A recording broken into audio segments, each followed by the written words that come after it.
Hi everyone, Adam with etrailer.com. Today we're going to be taking a look at the Thule Camber on our 2016 Jeep Renegade. So this is going to be able to hold up to 4 bikes and have 3 tie-down points per bike.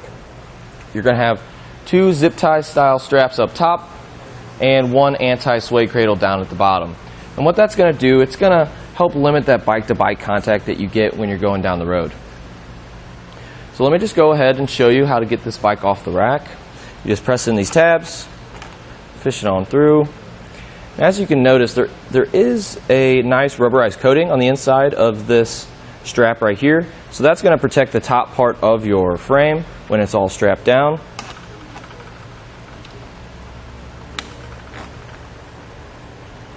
And also you can notice this rubber insert that they put on the main part of this strap. Basically, these little grooves are going to make room for your bike cables so they're not smashing up against your frame. So once those are undone, all you got to do is just lift it on off.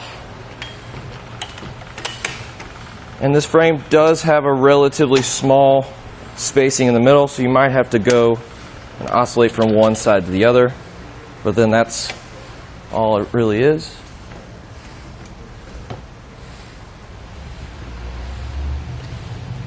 And I do always try to remember to replace my straps just in case I'm going down the road without any bikes on it, so they're not just flailing in the wind.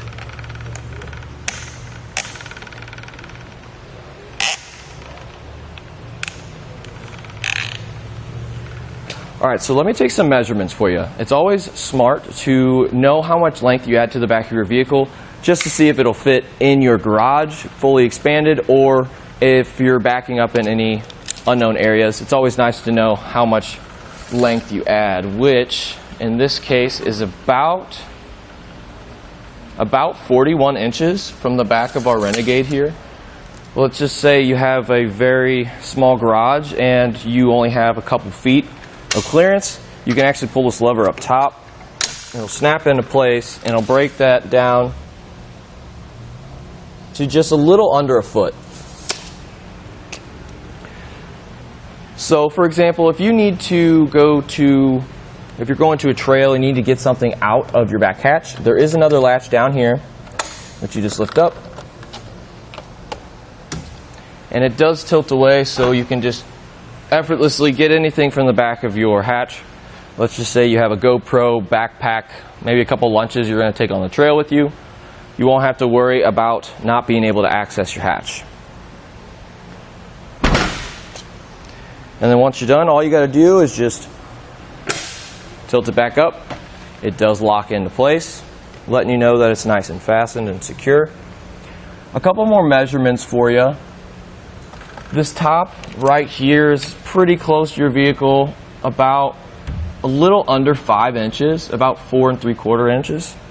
And this main stem right here is again a little under 5 inches. And this part is below your bumper, but just for a reference, straight over it's about 3 inches right here. One last measurement for you, a relatively important one, is to see how much ground clearance you have. And we have about 8 inches here on our Renegade. It's always really good to know that, just in case you have a steep driveway, just to make sure that you're not going to bottom out. Looking down on our shank right here, we do have a 2-inch converter sleeve right here. It's going to make it compatible with this 2-inch hitch receiver, but you can take that off and it's going to be compatible with any 1 1/4 hitch receiver as well. So if you have multiple vehicles, this bike rack will go on any one with 2 or 1 1/4 hitch receiver.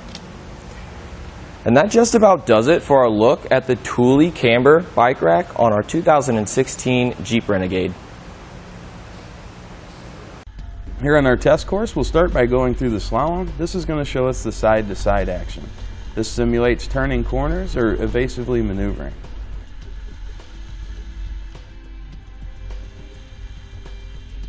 Once we get to the alternating speed bumps, we'll see the twisting action. This will simulate hitting a curb or a pothole or driving over uneven pavement.